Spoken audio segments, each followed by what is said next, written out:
આજનો દિવસ એટલે કે દલિત ચળવળના એક મહત્વના પડાવ પર આજે આપણે આવીને ઊભા છીએ. 1996માં ભારતની આઝાદી બાદ પહેલીવાર નવસર્જને ગુજરાતના રાણપુરથી લડતના મંડાણ કરેલા અને ભારતમાં માથે મેલું પાડવાની પ્રથાનો અંત લાવવા પહેલ કરેલી. ગુજરાતની વડી અદાલતમાં આ મામલે જાહેર હિતની અરજીના પરિણામે ભારતમાં આ અંગેનો કાયદો દાખલ કરનાર સફાઈ કામદારોના પુનર્વસન માટે 150 કરોડ રૂપિયા ફાળવનાર અને આ વિષયે પંચની નિમણૂક કરનાર ગુજરાત પ્રથમ રાજ્ય બન્યું. નવસર્જન દ્વારા દ્રષ્ટિ સંસ્થા સાથે જોડાઈ વેંત છેટ્ટા એટલે કે લેસર હ્યુમન એવી દસ્તાવેજી ફિલ્મ પણ બનાવેલી અને તેને કારણે ભારતના 18 રાજ્યોમાં આ કાયદો દાખલ થયો. આજે ભારતમાં આ વિશે દાખલ થયેલ તમામ યોજનાના મૂળમાં તમામ દલિતોનો સામૂહિક સંઘર્ષ છે. તેના માટે જોરદાર તાળીઓ. 2007ની સાલમાં નવસર્જને ગુજરાતમાં આભડછેટ કેટલી તેનો અભ્યાસ ગુજરાતના 1589 ગામમાં કરેલો, જે 2010ની સાલમાં લોકો સમક્ષ જાહેર કરેલો તેનો રિપોર્ટ. આ જ ગાળામાં દિલ્હીની Indian institute of Dalit studies દ્વારા પાકિસ્તાન, બાંગ્લાદેશ, નેપાળ અને શ્રીલંકામાં આભડછેટના ચલણ વિશે અભ્યાસ કરેલો. 11 ઓગસ્ટ 2017માં આપણે સૌ ભેગા મળી ગુજરાત સરકારને પડકાર ફેંકેલો કે તમે કરેલ વિકાસની સાબિતી તરીકે ગુજરાતના કોઈ એક ગામનું નામ આપો જે આભડછેટથી મુક્ત હોય. 2001માં સંયુક્ત રાષ્ટ્રસંઘ દ્વારા આયોજિત વંશીય ભેદભાવોની નાબૂદી અંગેની આંતરરાષ્ટ્રીય શિખર પરિષદમાં ભારત સરકારે એવી રજૂઆત કરી કે ભારતના બંધારણમાં કલમ 17 હોવાથી ભારતમાં આભડછેટ છે જ નહીં. નવસર્જન અને આપણા બધાની સહિયારી મહેનત અને સંઘર્ષનું પરિણામ એ આવ્યું કે ગુજરાત કે ભારતની સરકાર આજે એવું કહેવાની હિંમત નહીં કરે કે ભારતમાં આભડછેટ નથી. ગયા મહિને કર્ણાટક રાજ્યમાં આભડછેટ દૂર કરવા સરકારે નવી યોજના અમલમાં મૂકી. એનું નામ વિનય સમરસ્ય યોજના. થોડાક મહિના પહેલા તે રાજ્યના મિયાપુર ગામમાં 2.5 વર્ષનો નાનો બાળક વિનય પાપા પગલી ભરતો. એને મંદિરમાં પટાંગણમાં રમવાની ઈચ્છા થઈ અને મંદિરમાં ઘૂસી ગયો. એટલે મંદિર અને ગામના કહેવાતા પંચે તેના મા બાપનો મંદિર શુદ્ધિકરણ માટે ₹25,000નો દંડ કર્યો. તારીખ 20 માર્ચ 2021ના રોજ આપણે ભીમ રુદન કાર્યક્રમની શરૂઆત કરી હતી. જ્યારે સમાનતાનો સિક્કો બનાવવા માટે લોકોએ 500 કિલો વાસણનું દાન આપ્યું હતું, ત્યારે આ એક કલ્પના હતી. આજે આપણી સામે તે હકીકત છે. આજના કાર્યક્રમની શરૂઆતમાં આપણે બાબા સાહેબની નવા ઓપવાળી પ્રતિમાનું અનાવરણ કરીશું. આ પ્રતિમાને જીવંત કરવા બદલ અમદાવાદના પ્રખ્યાત ચિત્રકાર મુકુંદભાઈ દેવાણીનો ખૂબ ખૂબ આભાર. તેમના માટે જોરદાર તાળીઓ. હું વિનંતી કરીશ કે દલિત શક્તિ કેન્દ્રમાં અભ્યાસ કરતી બહેનો આ પ્રતિમાને ખુલ્લી મૂકે. જય ભીમ!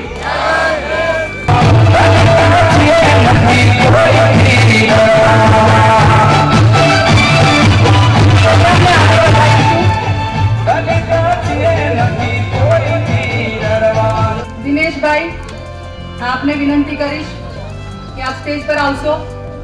અને આગળનો જે પણ કાર્યક્રમ છે એની રૂપરેખા આપશો. દિનેશભાઈ, પ્રદીપભાઈ અને ચતુરભાઈ. 810 ગ્રામ પિત્તળ મળ્યું, 50,102 સિક્કા મળ્યા. કુલ 69 ગામમાંથી લોકોએ આપણને દાન આપ્યું છે. આણંદ જિલ્લામાંથી 98 કિલો 260 ગ્રામ પિત્તળ, 33,314 સિક્કા અને 31 ગામમાંથી લોકોએ આપણને સહયોગ આપ્યો છે. ભાવનગરમાંથી 258 કિલો પિત્તળ અને 1,17,550 સિક્કા આપણને મળ્યા છે. ટોટલ 120 ગામનો ફાળો છે. ખેડામાંથી 218 કિલો 770 ગ્રામ પિત્તળ મળ્યું છે. 77,748 સિક્કા આપણને મળ્યા છે. ટોટલ 73 ગામમાંથી લોકોએ આપણને ફાળો આપ્યો છે. મહેસાણામાંથી 266 કિલો પિત્તળ, 266 ને 140 ગ્રામ પિત્તળ, 71,122 સિક્કા મળ્યા છે.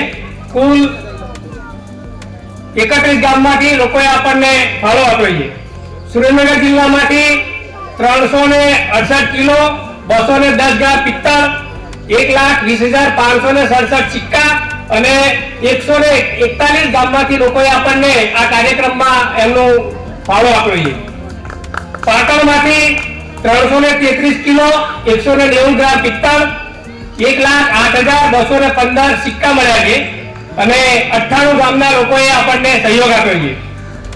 બનાસકાંઠામાંથી 69 કિલો 990 ગ્રામ પિત્તળ, 24,726 સિક્કા મળ્યા છે.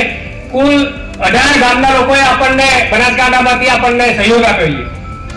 રાજકોટમાંથી 148 કિલો 180 ગ્રામ પિત્તળ મળ્યું છે, 51,880 સિક્કા મળ્યા છે. ટોટલ 28 ગામના લોકોએ આપણને આ કાર્યક્રમમાં સહયોગ આપ્યો છે. વડોદરામાંથી 248 કિલો 300 ગ્રામ પિત્તળ મળ્યું છે, 47,595 સિક્કા મળ્યા છે. 120 ગામના લોકોએ આપણને સહયોગ આપ્યો છે. પંચમહાલમાંથી 36 કિલો 240 ગ્રામ પિત્તળ મળ્યું છે, 12,770 સિક્કા મળ્યા છે. કુલ 19 ગામના લોકોએ આપણને આ કાર્યક્રમમાં સહયોગ આપ્યો છે. પંચમહાલમાંથી 36 કિલો 240, 12,770 સિક્કા અને 19 ગામના લોકોએ ફાળો આપ્યો છે. જે જગ્યાએ આપણે બેઠા છીએ, જે જગ્યાએ આ ભવ્ય કાર્યક્રમ આજે થવા જઈ રહ્યો છે, એ આ જગ્યા તરફથી ધનશક્તિ કેન્દ્ર તરફથી 12 કિલો અને 72 ગ્રામ પિત્તળ મળ્યું છે, 9,169 સિક્કા મળ્યા છે અને લગભગ 10 ગામના લોકો આ કાર્યક્રમમાં આપણને ટેકો આપ્યો છે. ગુજરાતમાંથી કુલ 2,289.132 ગ્રામ, 2200 કિલો 2289 કિલો 132 ગ્રામ પિત્તળ, 7,24,758 આપણને સિક્કા મળ્યા છે. કુલ અમદાવાદ જિલ્લાના 758 ગામમાંથી લોકોએ આપણને આ કાર્યક્રમમાં પોતાનો સહયોગ આપ્યો છે. ગુજરાતના 12 જિલ્લામાંથી જે ગામના લોકોએ આપણને આ કાર્યક્રમમાંથી આપણને પિત્તળ અને જે સિક્કા રૂપી જે સહયોગ આપ્યો અને એમનું પોતાનું યોગદાન આપ્યું છે, એ બદલ હું સર્વે 758 ગામના લોકોનો આભાર માનું છું. જય ભીમ, નમો બુદ્ધાય. जय भीम। अभी गुजरात के बाद पूरे भारत के जो राज्य है जो इसमें हिस्सा लिए हैं और ये पूरे आंदोलन में अपनी सहभागिता दर्शा रहे हैं, उनके संदर्भ में हम बात करेंगे। तो यहाँ पे सबसे पहले राजस्थान के जो साथी हैं यहाँ पे मौजूद भी है, उन्होंने कुल मिला के 16 किलो 629 ग्राम पीतल यहाँ पे जमा किया है और कुल मिला के 52,415 एक रुपए के सिक्के जमा किए हैं। बिहार से 7 किलो 570 ग्राम पीतल जमा हुआ है और 17,615 एक रुपए के सिक्के यहाँ पे जमा हुए हैं। झारखंड से 15 किलो 320 ग्राम पीतल जमा किया है और 37,190 ₹1 के सिक्के यहाँ पे जमा हुए हैं। मध्य प्रदेश से 47 किलो 110 ग्राम पीतल जमा हुआ है और साथ ही साथ 69,333 ₹1 के सिक्के जमा हुए हैं। उड़ीसा से 3 किलो 280 ग्राम पीतल जमा हुआ है और लगभग 36,180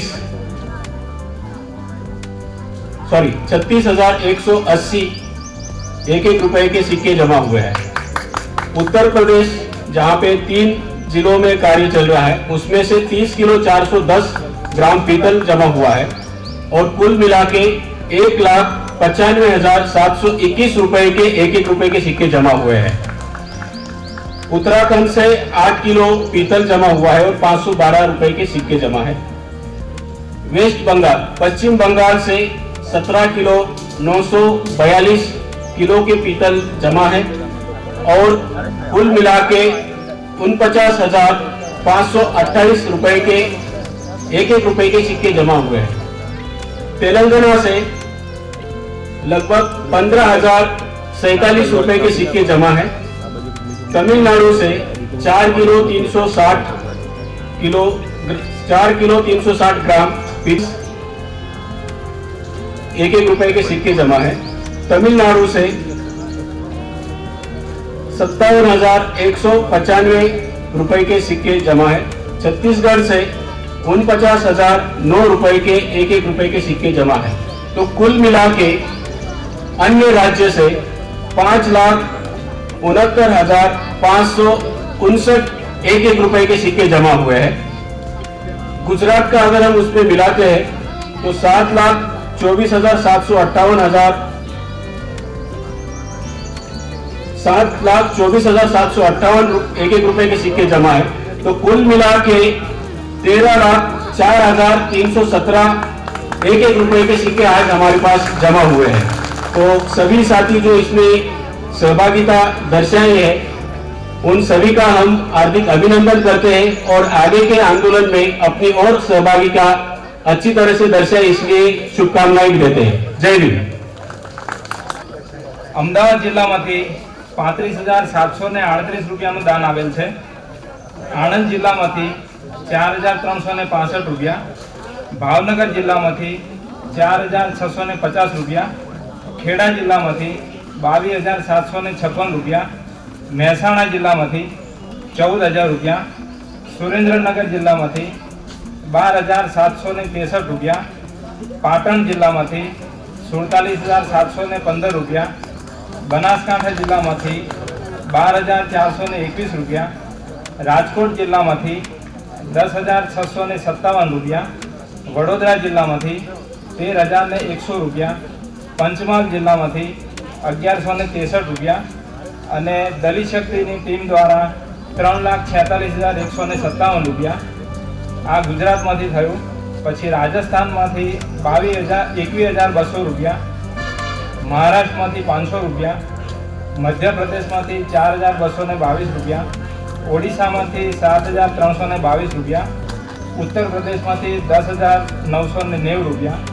આ રીતે કુલ દાન જે છે તે 5,69,719 રૂપિયાનું આવેલ છે। આટલી દાનની રકમ મુજબ બધાનો ખૂબ ખૂબ આભાર। Thank you. અને કાર્યક્રમને આગળ વધારીશું।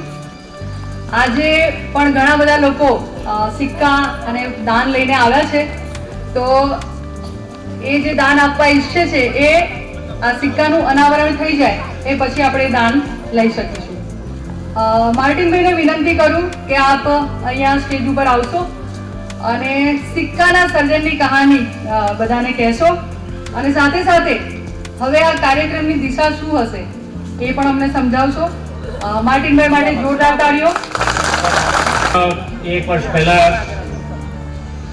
20મી માર્ચ 2021ના રોજ આપણે આ જગ્યા મળ્યા હતા અને આ કાર્યક્રમની શરૂઆત કરી હતી। ત્યારે લોકો 500 કિલો પિત્તળ લઈને આવેલા હતા અને ત્યારે ખબર નથી કેવો સિક્કો બનશે, પણ 1 વર્ષની સખત મહેનત પછી આ સિક્કો આપણી વચ્ચે મોજૂદ છે. હકીકતમાં આ સિક્કો છે એ હજુ પૂર્ણ થયો નથી. એમાં નાનું જે ફિનિશિંગ કહેવાય છે ને એ બાકી છે, એકાદ અઠવાડિયું લાગશે. ગઈકાલે રાત્રે જે કારીગરો છે એમણે સતત 22 કલાક કામ કર્યું છે સિક્કો પૂરો કરવા માટે. 22 કલાક. મારે તમને બહુ જ ગૌરવની વાત એ પણ કહેવી છે કે આ 3 મુખ્ય કલાકારો જે સિક્કો બનાવવાળા છે જે અહીંયા નથી, કારણ કે આખી રાત ઊંઘ્યા નથી એ લોકો. એક ઓડિશાના છે વિશ્વરંજન, અને 2 દિલ્હીના છે બલ્લુભાઈ અને અક્ષય. એ ત્રણેય દલિત મિત્રો છે અને ભારતના શ્રેષ્ઠ કલાકારો છે. અત્યારે સોમનાથ મંદિરનું 75 કિલો સોનાથી જે મઢવામાં આવી રહ્યું છે એનું કામ પણ આ દલિત મિત્રો જ કરી રહ્યા છે.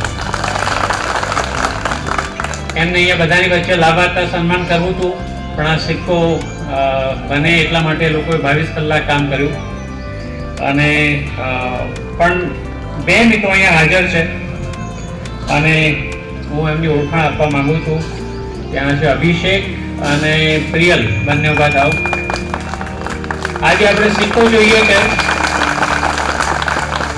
આ જે મોટો સિક્કો જોઈએ છે એને 3D માં લેઝર મશીનમાં કટ કરવાનું, ફાઇલ કરવાનું કામ અભિષેક અને પ્રિયલે કર્યું છે. અભિનંદન આપીએ. આપણે આયોજન પ્રમાણે આ સિક્કો ભારતની પાર્લામેન્ટને આપવા માંગીએ છીએ.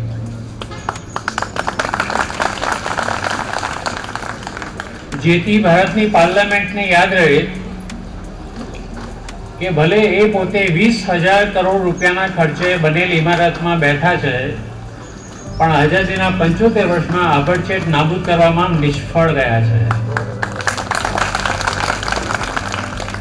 આપણે એ પણ સંદેશો આખા દેશને આપીએ છીએ કે આભડછેટ એ દલિતોનો પ્રશ્ન છે જ નહીં. એ પ્રશ્ન કોનો છે? ભારત દેશનું કલંક છે. દરેક ભારતીય આનાથી શરમાવવું જોઈએ. બાબા સાહેબ આંબેડકરે, ઘણા લોકોએ કહ્યું કે આનું નામ શા માટે ભીમ રુદન રાખીએ છે, પણ આપણે બાબા સાહેબનું તમે જેટલા પણ ફોટોગ્રાફ્સ મળે છે, જેટલા પણ ચિત્રો છે, ધ્યાનથી જોજો. તમને ભાગ્યે જ એવો ફોટો મળશે કે જ્યાં બાબા સાહેબના મોં પર હાસ્ય હશે. એમની આખી જિંદગી દરમિયાન દુઃખ અને વેદના એમના મોં પર લીપાયેલી હતી. કારણ એમણે કહ્યું કે જ્યાં સુધી આ નાતજાત ભારતમાં રહેશે ત્યાં સુધી ભારત દેશ ભલે આઝાદ થયો પણ રાષ્ટ્ર નહીં બની શકે. અને આઝાદીનું નાબૂદી કરવી એ આપણો સાચો ધર્મ છે. ધર્મ એક જ છે, જે બુદ્ધે કહ્યો તે સમાનતાનો ધર્મ. એટલે આ સિક્કો આપણે ભારતની સંસદ સભાને આપવા માંગીએ છીએ. જેમ વર્ષો પહેલા પાટણના રાજમાં મેઘમાયાનું બલિદાન, મેઘમાયાએ કહ્યું કે મારું માથું કાપી નાખો, પણ આભડછેટ મારા સભાની છે એ દૂર કરવા તમે સંમત થાઓ રાજા, તો હું મારું બલિદાન આપું છું. ત્યારથી આપણે જ્યારે નવું મકાન બનાવીએ છીએ તો એના પાયામાં સિક્કો મૂકવાની પ્રથા છે.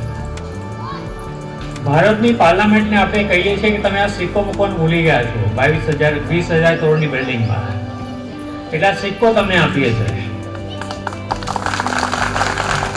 અને સિક્કા ઉપર પ્રશ્ન ઇંગ્લિશ અને હિન્દીમાં મોટા અક્ષરે લખેલો છે. 1947ની સાલમાં આભડછેટ મુક્ત ભારતનું જે સપનું જોયેલું એ 2047માં પૂરું થશે કે કેમ? આપણે 75 વર્ષ આઝાદીના ઉજવવા જઈ રહ્યા છે. આપણે તો 100 વર્ષની વાત કરીએ છીએ. એક સારી વાત એ છે કે આપણે જ્યારથી આ કાર્યક્રમ શરૂ કર્યો ભીમ રુદન અને આ પ્રશ્ન ઉપાડ્યો છે અને એની પહેલી કોઈ વાત સાંભળી હોય અને આપણું નામ લીધા વગર આ વાત વણી લીધી હોય તો ભારતના રાષ્ટ્રપતિ રામનાથ કોવિંદ છે. એમણે 15મી ઓગસ્ટ 2021 ગયા વર્ષે જે ભાષણ આપ્યું, જે ઇન્ડિયન એક્સપ્રેસમાં છપાયેલું છે આખું ભાષણ, એમાં એમણે કહ્યું છે કે મને ઘણા સુધી ખાતરી છે કે 2047માં જ્યારે આપણે 100 વર્ષ ઉજવીશું ત્યારે આબડછેટા દેશમાં નહીં હોય. વાત આપણી જ છે. આ જગ્યા પર બેસીને લોકોએ વાત ઉપાડી, એનો પડઘો પડ્યો છે. પણ સિક્કો આપવા જવું એ પહેલા આપણને લાગે છે કે રાષ્ટ્રપતિ, લોકસભાના સ્પીકર અને રાજ્યસભાના અધ્યક્ષ એ ત્રણને રૂબરૂમાં મળવું જોઈએ. એટલે આપણા પ્રતિનિધિ મંડળ તો હશે જ, પણ એ સાથે ભારતના તમામ રાજ્ય પક્ષોમાંથી એક સંસદ સભ્ય આપણી સાથે આવે એવું આયોજન કરીએ છીએ. કોઈ પક્ષને બાકાત મૂકવો નથી, કારણ કે મહારાષ્ટ્ર છે આખા દેશનો છે. એટલે પરમ દિવસે મેં પહેલા એક સંસદ સભ્ય સાથે વાત કરી. એનું નામ છે મનોજ ઝા, બિહારમાં રાષ્ટ્રીય જનતા દળ આરજેડી. મને કહે છે, માર્ટિનભાઈ તમે ભૂલી ગયા છો, આપણે ભૂકંપ વખતે મળેલા. પણ યાદ તાજી થઈ અને એમણે કહ્યું કે મારું નામ પહેલા લખો, હું આ પ્રતિનિધિ મંડળમાં મળવા આવીશ બધાની સાથે. પ્રદીપભાઈએ ગઈકાલે વાત કરી છે તામિલનાડુમાં સંસદ સભ્ય સાથે, વીસીપી પાર્ટી કહે છે એને, ફિરુમાવલવમ, બહુ મોટા દલિત નેતા છે તામિલનાડુમાં. એમણે પણ પોતાની મંજૂરી આપી છે કે હું પણ આમાં જોડાઈશ. અત્યારે આપણી અહીંયા સભા મળી રહી છે ત્યારે કર્ણાટકમાં પણ બહુ મોટો પ્રોગ્રામ થઈ રહ્યો છે. ત્યાં આપણા મિત્ર પ્રોફેસર થોરાટ છે અધ્યક્ષ પદે, સાથે મલ્લિકાર્જુન ખરગે છે જે બહુ મોટા દલિત નેતા છે કર્ણાટકના. એમની સાથે વાત આજે થઈ જશે અને સાંજ સુધીમાં ખબર પડશે કે એ પોતે શું કહેવા માંગે છે. પણ આપણે ભારતની જેટલી પણ પક્ષો છે, બધા પક્ષોમાંથી એક સંસદ સભ્યને લઈ જઈશું કે તમે રાષ્ટ્રપતિને મળવા આવો અમારી સાથે, અને આ સિક્કો આપણે ત્યાં આપીશું. ભારતના રાષ્ટ્રપતિ, લોકસભાના સ્પીકર અને રાજ્યસભાના અધ્યક્ષ એ ત્રણને આપણે ઓફિશિયલી કાગળ તો આજની સભા વતી મંજૂર કરીને મોકલી આપીશું. કાગળ જોઈ શકો છો આ રીતનો છે છાપેલો, જેમાં બિન મુદ્દા કાર્યક્રમની સંપૂર્ણ વિગત આગળ ને પાછળ, અને સાથે આ આવેદન પત્ર છે જેમાં મેઘમાયાનું ચિત્ર છે. આખા દેશમાં આબડછેટ કેટલી છે એનો નવસાધ્યનો અભ્યાસ અને આંકડા છે. અને ખોલીએ તો આ પ્રમાણે આવેદન પત્ર બહાર આવે છે. એટલે આ આવેદન પત્ર છે જે ભારતના રાષ્ટ્રપતિ, લોકસભાના સ્પીકર અને રાજ્યસભાના અધ્યક્ષ એ ત્રણેયને આપણે મોકલાવીશું.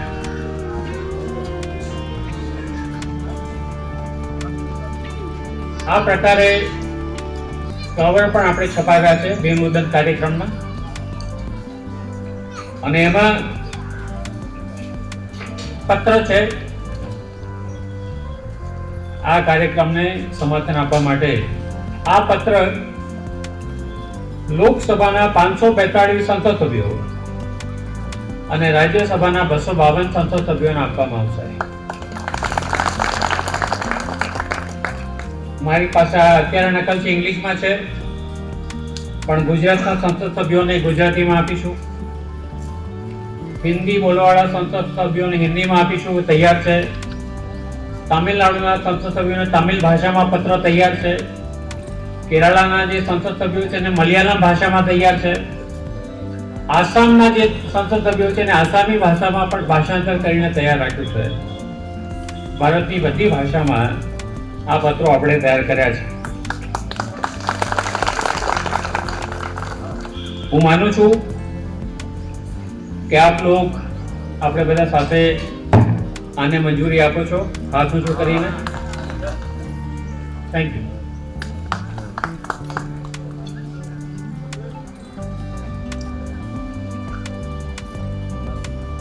આ સિક્કો જેનું આપણે અનાવરણ આપણે છેલ્લે કરીશું, કારણ કે જોયા પછી કોઈને બેસવાનું મન નહીં થાય આગળ સ્ટેજ પાસે, એટલે એને છેલ્લું રાખ્યું છે.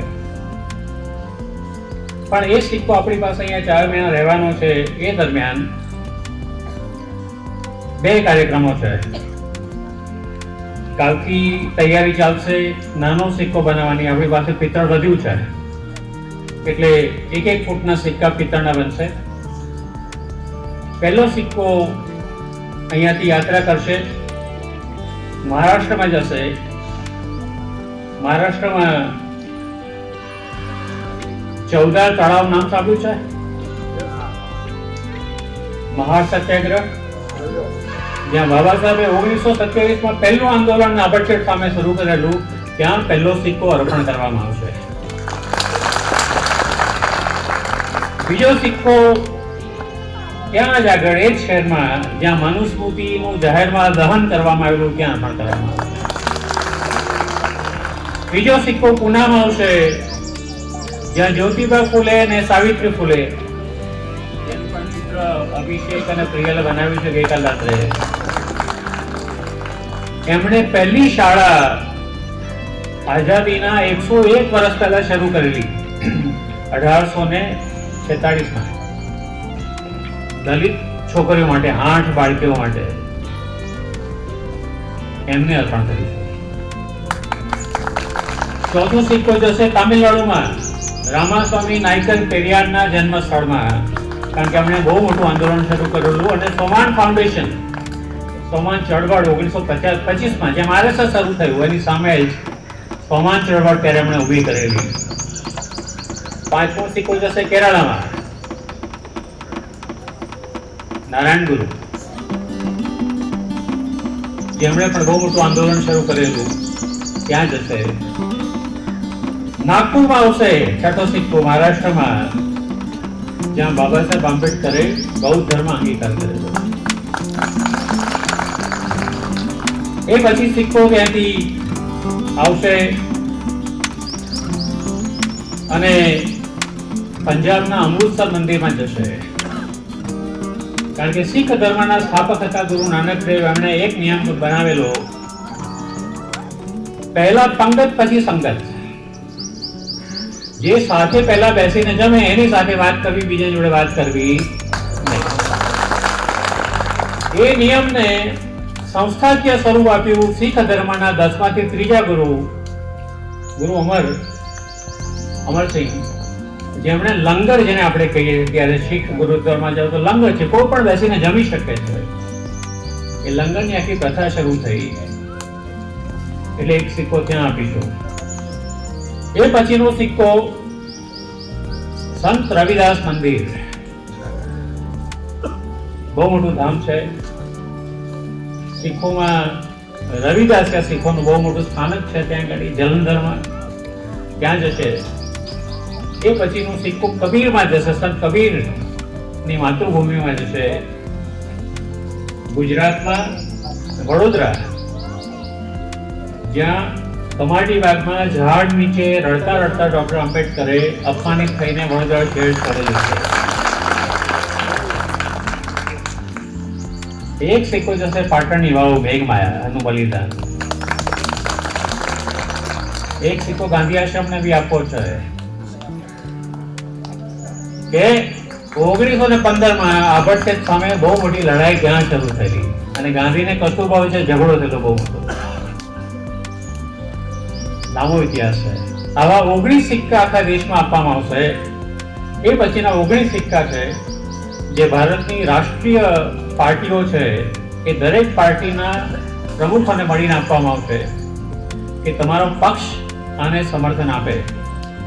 ભારત આભડછેદ મુક્ત થવું જોઈએ કે ના થવું જોઈએ, તમે કહો. બરાબર. એટલે આપણે પાસે મત માંગવા આવશે ને ત્યારે પ્રશ્ન કરવો જોઈએ, મોટેથી એમને સંભળાય એવો. બરાબર. આજે આપણે ભાજપના ધારાસભ્યોને પણ આમંત્રણ આપેલું હતું અહીં આવવા માટે. અને કોંગ્રેસનાને પણ આપેલું હતું, પણ મને કોઈ દેખાતું નથી ધારાસભ્યમાં. દેખાય છે કોઈ? કોઈ નથી. ચૂંટણી આવશે ત્યારે આવશે, થોડા ચૂંટણી આવશે ત્યારે મત માંગવા આવશે. બરાબર, આ વાસ્તવિકતા છે. દલિત ધારાસભ્યો પણ આવ્યા નથી આટલા મોટા કાર્યક્રમમાં. ઓકે, છેલ્લે બે વસ્તુ છે. આ સિક્કા આપણે ક્યાં જે નાના નાના છાબડીઓમાં મૂકેલા છે, દરેક લોકોએ પોતાના ઘરમાં 5 સભ્યો હોય તો 5 રૂપિયા આપે છે. આજની તારીખ સુધીમાં 13,02,000 લોકોએ આ સિક્કો આપેલો છે. 13,02,000. ગણતરી આપણી એવી છે કે ઓગસ્ટ સુધીમાં આ સંખ્યા વધી જશે, પણ આપણે બધા જો સાથે મળીએ અને બધા ઝુંબેશ ઉપાડી લઈએ તો 1 કરોડ સિક્કા ભેગા કરવા જોઈએ. મારી સાથે સમજ છો? પણ બધા લોકોએ લાગવું પડે એમાં. પોતાના સગાવાલાઓ, મિત્રો બધાને કહીને કે અભરક્ષિત મુક્ત ભારતમાં માનતા હોય તો 1 રૂપિયાનો સિક્કો આપો. ઘણા મને પૂછે છે કે 1 રૂપિયો શા માટે? અને હું એમને એક જ વાક્યમાં જવાબ આપું છું કે મારા સંતાનો અને પછી મારા સંતાનો થશે ત્યારે એ સંતાનો કહી શકે કે મારા દાદા અને દાદીએ આ પાર્લામેન્ટની બિલ્ડિંગ ઊભી છે ને મેં 1 રૂપિયો દાન આપેલું છે. લોકશાહીમાં પાર્લામેન્ટ કોઈ એક વ્યક્તિની નથી હોતી કે એવી એક પક્ષની પણ હોતી નથી. ભારતના તમામ લોકોની હોય છે અને તમામ લોકોએ હક જમાવીને કહેવું જોઈએ કે આ પાર્લામેન્ટ અમારી છે, એટલે રૂપિયો આપવાનો છે. એટલે 1 કરોડનું લક્ષ્યાંક આપણું છે, એને સિદ્ધ કરવા માટે આપણે બધા લાગી જઈશું. રાજસ્થાનથી ગઈકાલે 3 વાગે રાત્રે 41 લોકો આપણી વચ્ચે આવ્યા છે. અને આ એ લોકો છે કે જ્યારે યાત્રા નીકળશે ગુજરાતથી તો દલિત શક્તિ કેન્દ્ર 9મી ઓગસ્ટ, ત્યાંથી અમદાવાદ શહેર જે તે વિસ્તારો નક્કી કરીએ તે, ત્યાંથી કલોલ, મહેસાણા, ઊંઝા, પાટણ,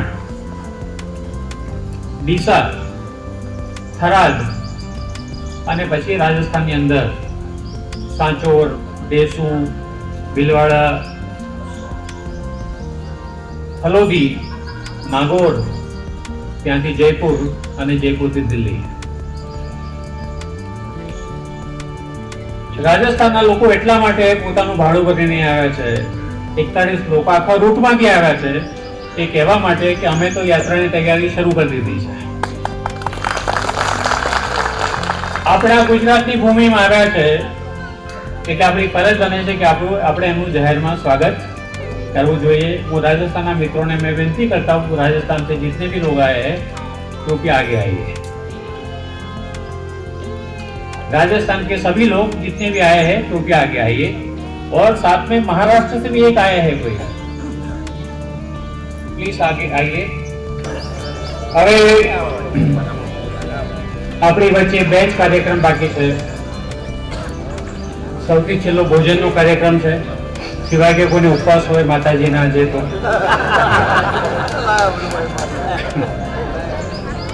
આપણે સિક્કાનું ઉદ્ઘાટન કરીશું। પણ એ પહેલા આપણી વચ્ચે છેક કચ્છથી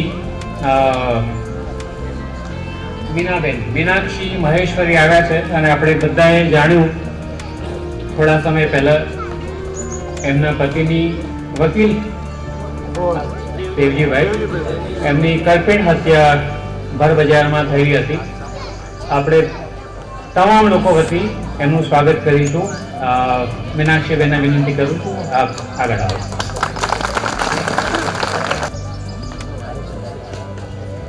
આપણે બધા વતી મીનાક્ષીબેનને કહીએ અમે તમારી સાથે છીએ।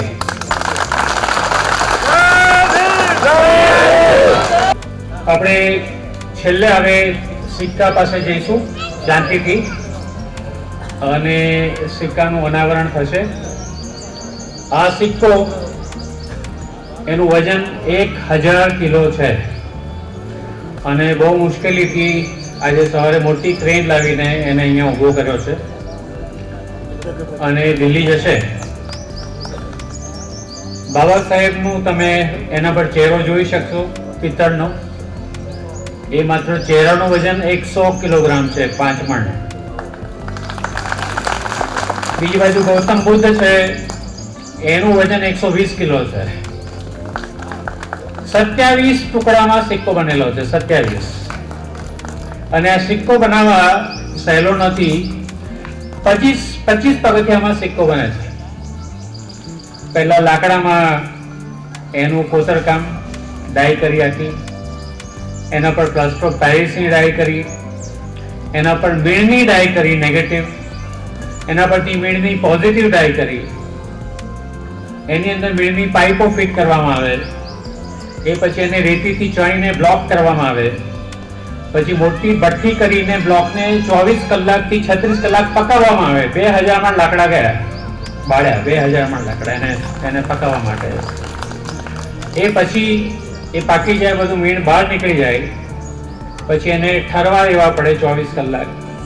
એ પછી એની ચારે બાજુ લોખંડની જાડી ચિકન મેશ કહે છે, એને બાંધવું પડે અને પોતા મારવા પડે પ્લસ પેરિસને જેથી ફાટી ના જાય, બહુ ગરમ હોય છે. એને માટીમાં દાટવા પડે, ઠંડી માટીમાં. પછી ભઠ્ઠીમાં પિત્તળ ઓગાળવામાં આવે છે. હું આખી રાત ત્યાં હતો જ્યારે ઓગાળ્યું ત્યારે. આટલી ઉપર ગરમી 43 ડિગ્રી, પણ જે ભઠ્ઠી પેદા કરે છે તે 1200 ડિગ્રી ગરમી પેદા કરે છે. 1200 ડિગ્રી પર પિત્તળ ઓગળે છે. એ ઓગાળીને લગભગ 10 મણ વજન થાય છે, કારણ કે ભઠ્ઠી છે એનું વજન 2.5 મણ છે અને એમાં 6 મણ પિત્તળ એક સાથે ઓગળે છે. 6 મણ એ આખું ઉછીને પછી એને રેડવાનું આવે છે. એના પછી બીજા દિવસે એને તોડવામાં આવે છે, પાઇપો કાપવામાં આવે છે, પછી એને ઘસવામાં આવે છે, પછી એને વેલ્ડિંગ કરવાનું, પછી એને બફિંગ કરવાનું, પછી એસિડથી ધોવાનું નાઇટ્રિક એસિડથી, પછી એને પોલિશ કરવાની, પછી ફરી એને વેલ્ડિંગથી ગરમ કરવાનું, પછી એના પર કલર લગાડવાનો. 25 પગથિયા છે. પણ આપણે આ બધા કલાકારોને બહુ જ માન આપવું જોઈએ કે સતત 17 દિવસ સુધી એ લોકો લાગીને આ સિક્કો પૂરો કર્યો છે. અને એમણે કહ્યું કે અમને બિલકુલ સંતોષ નથી, આ ભારતનો શ્રેષ્ઠ સિક્કો બનવો જોઈએ. એટલે આ ભલે પ્રોગ્રામ પતી જાય, અમે અઠવાડિયું અહીંયા આવીને એને એકદમ ફાઇનમાં ફાઇન કરી નાખીશું, એક ધાર એની બેસાડીશું. એટલે આપણે ધીમે રહીને ત્યાં જઈશું. જેટલા પણ નવસર્જનને દલિત ફાઉન્ડેશનના કાર્યકરો છે અને એમની સાથે મીનાક્ષીબેન પણ જોડાશે અને દલિત શક્તિ કેન્દ્રના સ્ટાફ પણ, અને ધીમે રહીને પડદો આપણે ઉઠાવીશું. અને આ એક સિક્કો છે જેમાં આપણે આપણા ઘરનું પિત્તળ આપેલું છે. મારે 2 વસ્તુ કહેવી છે આજે કે 20મી માર્ચે જ્યારે અહીંયા કાર્યક્રમ પતી ગયો, 500 કિલો પિત્તળ આવ્યું. બધા થાકીને સુઈ ગયેલા હતા દલિત શક્તિ કેન્દ્રમાં. અને હું તો ઘરે હતો અમદાવાદમાં, પણ ચોકીદારે કહ્યું કે કોઈ માજી સવારે 7 વાગે આવ્યા છે, વહેલી સવારે. એટલે ઇન્દુબેન ત્યાં ગયા. ઝાપા પાસે 70 વર્ષના માજી ઉભેલા હતા. એમણે કહ્યું કે ભાઈ મારા ગામમાં મને કોઈ જાણ જ ના કરી, હું બહારગામ હતી, કે બાબા સાહેબનો સિક્કો બને છે અને મારું પિત્તળ રહી ગયું. એટલે 3 કિલોનું પિત્તળનું બેડું લઈને સવારે 4 વાગે પોતાના ગામથી પૂછતા દલિત શક્તિ કેન્દ્ર આવેલા અને કહે કે આ બેડું છે, આ બેડું પરણીને આવી તે મારા બાપે મને ભેટમાં આપેલું. એક ધર્મજ કરીને ગામ છે, એ ગુજરાતનું સૌથી પૈસાદાર ગામ છે. છેલ્લા 3 વર્ષ પહેલા સુધી દલિતોને મત આપવાનો ત્યાં અધિકાર નહોતો. રાત્રે તોફાન થયા, હું પોતે ગયો હતો રાત્રે 2:30 વાગે.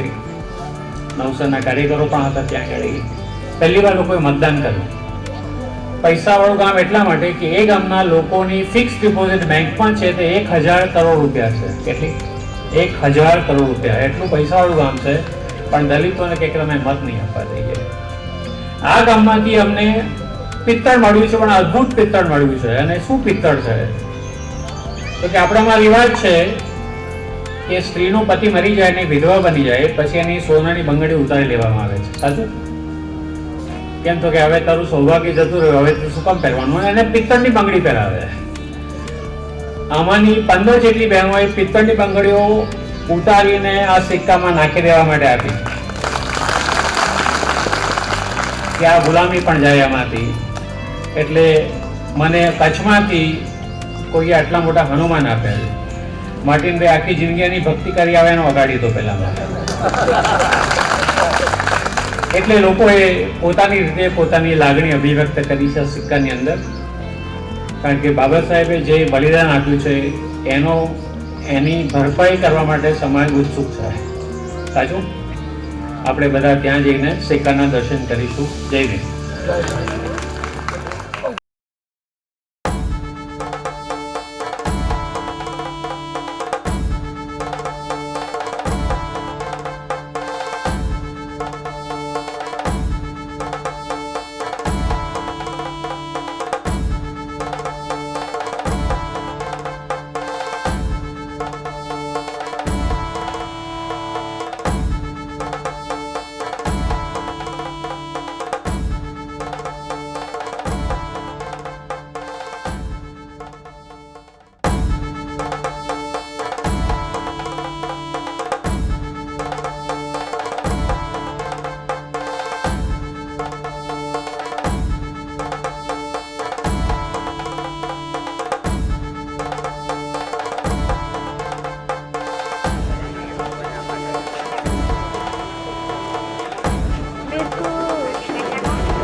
धीरे धीरे धीरे धीरे धीरे